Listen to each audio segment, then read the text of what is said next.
पहले श्री गणेश और बाद में देवी की पूजा करने के लिए एकत्रित हुए हैं। श्री गणेश को इस महाराष्ट्र में विशेषता बहुत माना जाता है। यहाँ पर स्वयंभू अष्टविनायक है। अब लोग ये भी कह सकते हैं कि गणेश नाम की कोई चीज नहीं थी, और ये भी कह सकते हैं कि ये स्वयंभू अष्टविनायक नहीं है। लेकिन आप जब आत्म साक्षात्कार को प्राप्त करते हैं, जब आप चैतन्य को प्राप्त करते हैं, तो आप पूछ सकते हैं कि क्या ये स्वयंभू है, क्या ये वास्तविक पृथ्वी तत्व ने बनाई हुई चीज है। गणेश के अनेक चमत्कार सहयोग में हुए, विशेष करके तो हमारे फोटोग्राफ्स है, तो आप उन्हें देख लीजिए तो आप हैरान हो जाइएगा किस तरह से उन्होंने अपने दर्शन दिए हुए हैं। गणेश की जो विशेषता है वो ये है कि वो हर चक्र पे विराजते हैं। सबसे पहले गणेश की स्थापना की, और गणेश जो है वो पवित्रता को फैलाने के लिए संसार में है कि पहले सारा संसार पवित्र हो जाए। सबसे बड़ी चीज है पवित्रता।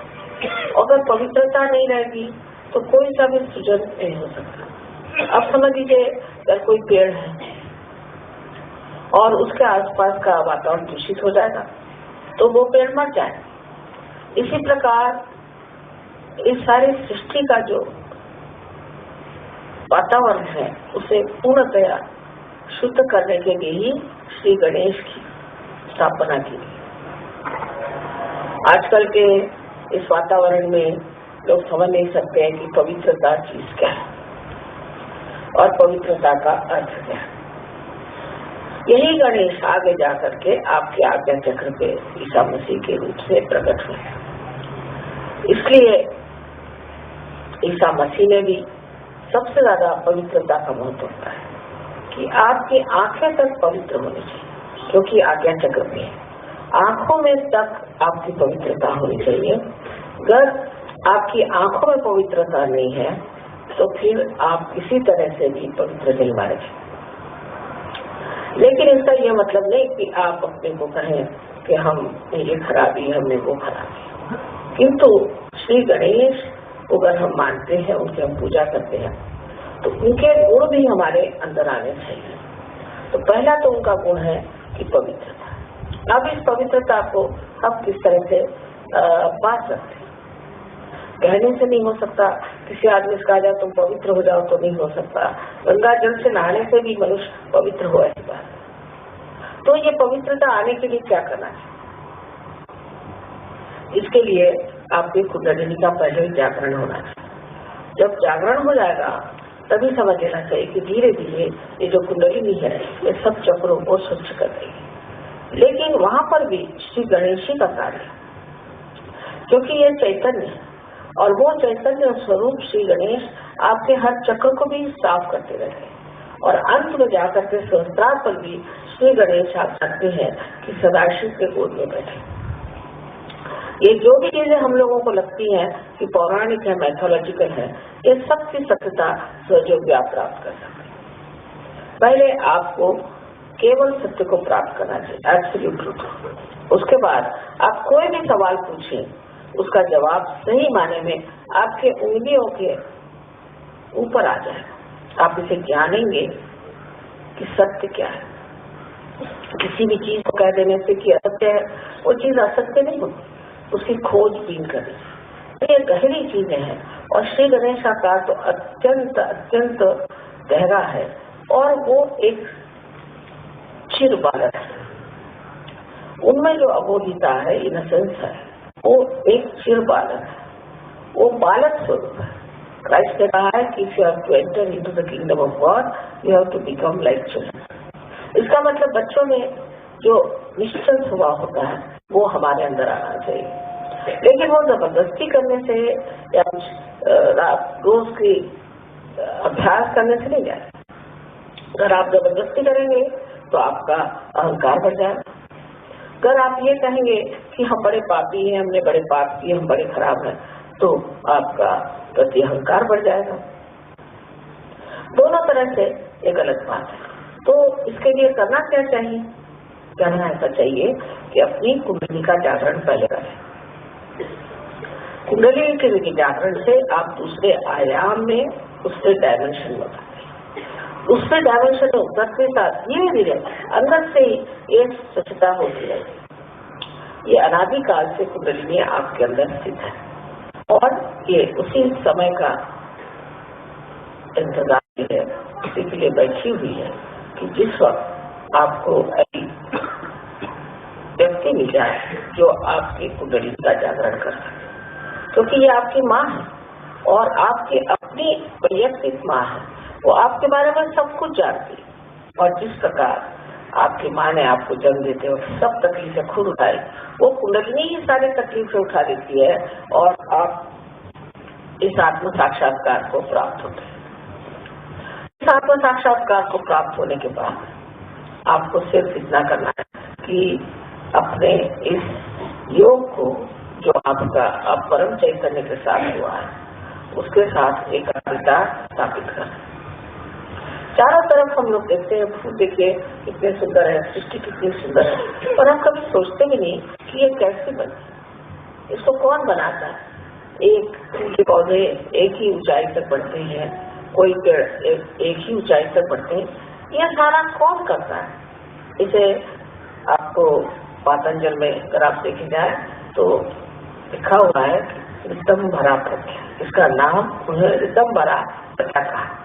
लेकिन यही ब्रह्म चैतन्य है, ये परम चैतन्य है जो चारों तरफ फैला हुआ है और जिसके लिए आदि शंकराचार्य ने बताया हुआ है सलीलम सलीलम, ठंडी ठंडी हवाएं रह रहा है। बाइबल में भी इसको cool bridge of the Holi ghost कहा है। इस प्रकार की कुंडलिनी हमारे अंदर है और वो बिल्कुल व्यवस्थित रूप से इसी के इंतजार में है कि कब आपका पुनर्जन्म। अभी तक अभी बात से इस स्थिति में हम आ गए, इंसान बन गए, लेकिन इससे कोई न कोई ऊंची स्थिति जरूर होनी चाहिए। अगर हम सत्य को प्राप्त किए होते तो आज कल के जो झगड़े हैं ये न रहते। हम सब एक मन से, एक विचार से, एक सत्य के साथ थे। लेकिन ये जो झगड़े हो रहे हैं इसकी वजह यही है कि हम लोगों ने अभी तक उस केवल सत्य को प्राप्त नहीं किया और जब तक हम उस सत्य को प्राप्त नहीं करेंगे तब तक उत्क्रांति सीमा ने इस एवोल्यूशन की जो चरम सीमा है उसे हमने प्राप्त नहीं किया। उसको प्राप्त किया बगैर हम लोग कभी भी शांति से, सुख से, समाधान से रह नहीं सकते। संसार के जितने भी प्रश्न हैं अधिकतर मनुष्य ने ही खड़े किए। इस मनुष्य के परिवर्तन के लिए श्री गणेश का बहुत कार्य है, बड़ी मेहनत करते हैं। इनके गण है, इससे इनको गणपति कहा जाता है और ये हर समय माँ की सेवा में लगे रहते हैं और हर जगह जहाँ भी जरूरत होती तुरंत दौड़ के स्वर को स्थापित कर सकते हैं। इसकी महिमा शास्त्रों ने गाई है, कोई कठिन बात नहीं और इसके लिए सिर्फ हमें सज्ज होना चाहिए और में शुद्ध इच्छा रखनी चाहिए कि हम इसे प्राप्त करें। ये कोई छोटी बातें नहीं है, ये कोई ऐसी बातें नहीं है कि जिससे किसी को भुलावा डाला जाए, किंतु ये बात सत्य है और इसे हमें प्राप्त करना है। हम श्री गणेश को नमस्कार करते हैं लेकिन यही सोचते कि श्री गणेश क्या है, हमारे अंदर कहाँ स्थित है, क्या कार्य करते हैं और इनसे हमें क्या क्या प्राप्त करना है। दूसरी चीज इनसे प्राप्त करना है वो है सुबुद्धि, से विजडम करें। श्री गणेश में इतनी सुबुद्धि और इतना प्रेम है कि वो जानते हैं कि आप लोग गलती कर रहे हैं, वो जानते हैं कि आप में कुछ दोष है, लेकिन छोटे बच्चे जैसे क्षमा कर देते हैं हर एक चीज को। उनको मालूम नहीं किसी से नाराज होना, इसी प्रकार वो आपको बहुत क्षमा किसी हद तक काफी क्षमा कर देते हैं, पर जब आप हद से गुजर जाते हैं तब फिर जरूर वो नाराज हो जाते हैं।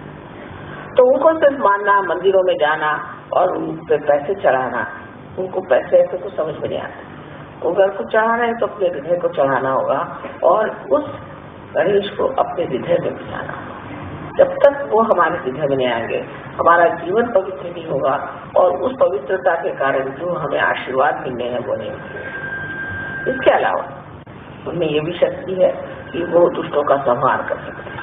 अगर कोई आपको तंग करे, तकलीफ दे तो वो आपके आसपास लगे रहते हैं। बड़े चमत्कार से जो भी हुआ, अनेक लोगों ने कहा कि उनके न जाने कितने ही प्रश्न थे वो एकदम से हल हो गए। वही का श्री गणेश वो इस तरह से काम करते हैं कि समझ ही नहीं आता किस तरह से काम हो गए और उसमें कोई भी त्रुटि नहीं रहे। इतने बड़े श्री गणेश कर हमारे साथ है तो फिर हमें डरने की कौन सी बात है, फिर हमें घबराने की कौन सी बात है। सिर्फ हमें गणेश को वर्ण करना है और अपने अंदर उन्हें स्थापित करना है। ये चीज कितना भी समझाने से नहीं होगी, ये तो जब आप महसूस करेंगे इसको, उसके बारे में जब बोध होगा आपको, तब आप समझेंगे इसलिए गणेश कितने महत्वपूर्ण है। अब जो यहाँ विदेशी लोग बैठे हैं, इन्होंने तो श्री गणेश का गर्द ही नहीं सुना है, तो मालूम भी नहीं है, पर ये हर समय श्री गणेश की स्तुति करते हैं क्योंकि उनकी स्तुति करने से इनको अनेक लाभ हैं। और आप लोग भी यहाँ जो लोग आए हैं सब आप आत्म साक्षात्कार को प्राप्त हो और उस श्री गणेश को रखो, इसकी आज पूजा होने वाली है।